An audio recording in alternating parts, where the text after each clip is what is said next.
Check करो मोदी जी, कल इन्नी ज़्यादा बरसात हुई आ ते पानी बहुत भर गया गलियां दे विच ते हुण ते सुक गया वा। वो पानी दे विच तैरदा तैरदा मोदी वेखो दिल्ली तो डरदा कित्थे आ गया, अंबरसर आ गया। और जियो मोदी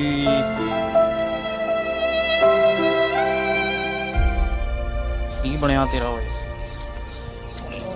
खाना तन मोदी के हालात में कितने कितने तुरया फिरदा मोदी। ओए होए कौन है लै ला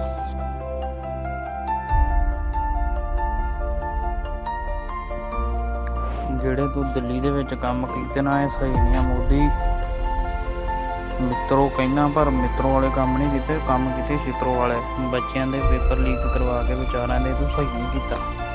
ਦਿੱਲੀ 'ਚ ਜੋ ਪ੍ਰੋਟੈਸਟ ਹੋ ਰਿਹਾ ਨਾ ਉਹਨੂੰ ਦੇਖ ਕੇ ਤੂੰ ਹੁਣ ਚਲਾ ਗਿਆ, ਤੈਨੂੰ ਕੋਈ ਸਵਾਲਾਂ ਦੇ ਉਹਨਾਂ ਦੇ ਜਵਾਬ ਨਹੀਂ ਅੱਗੋਂ ਆਉਂਦੇ।